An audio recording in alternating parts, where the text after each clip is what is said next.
Hi there. This is the first video in a series of FL Studio tutorials for beginners. The aim of these tutorials is to help you get to grips with the FL Studio interface and to quickly get you making music creatively and as pain-free as possible. In this first video, I will cover some equipment that will help you get the best experience from FL Studio and computer music production in general.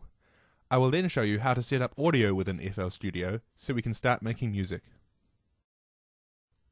The first thing you will need to create music using FL Studio is a desktop or laptop computer running Windows that meets or exceeds the minimum requirements to run FL Studio. A faster computer will let you get more out of FL Studio, allowing you to use more tracks and effects simultaneously. The minimum requirements for each FL Studio release can be found at the official FL Studio website. The next few pieces of equipment I will mention, unlike the computer, are not essential for using FL Studio, but nevertheless, if you are serious or become serious about making music on your computer using FL Studio, I can assure you that you will thank yourself for investing in them. Firstly, I recommend buying a good pair of headphones, especially ones designed for audio production or mixing work. Sony, Sennheiser, and AKG, for example, make great headphones for this purpose. Secondly, I recommend purchasing a good audio interface. The sound cards that come with most PCs are not very capable for doing audio work. An audio interface will allow you to hear your music at better quality, record guitars and mics, for example, at much better quality and at lower latencies. Audio interfaces come in several different varieties. I'm not going to go over them in detail, so suffice to say for now that you can get one that fits internally into a desktop computer over PCI, or externally over FireWire or USB.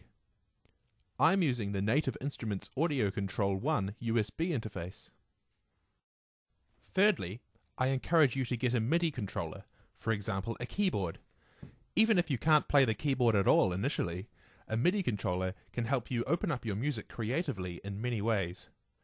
A keyboard with knobs and sliders can also help you get more tactile control of your music. Lastly, if you still have money to burn, you should invest in some good studio monitor speakers.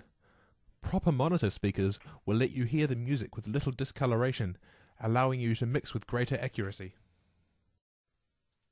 Now, it is of course possible to create great music without these things. Doing the exercises in these tutorials will not require you to have an audio interface or a MIDI controller keyboard. Here we are in FL Studio. To set up your audio to work with FL Studio, we need to go to the Options menu at the top, and then go to Audio Settings. Now, every computer setup is different, so setting up audio is often different in each case. If you have a dedicated audio interface, like in my case, you should be able to find it under this menu under ASIO devices. Here's my Audio Control 1 here. Now, ASIO, put simply, is a protocol that works between your music application and sound card to provide low latency and high quality sound. If you are using the onboard sound card in your computer, I recommend using ASIO for All. It should have been installed on your computer with FL Studio, but if you cannot see ASIO for All in this list, I recommend going to ASIOforall.com to download and install the latest version. ASIO for All, to put simply, is a program that will let you use ASIO audio at a reasonably low latency using a sound card that does not natively support it. If you are having trouble getting ASIO for All to work on your system, check out the FAQ at ASIOforall.com. That might be able to sort out your problem.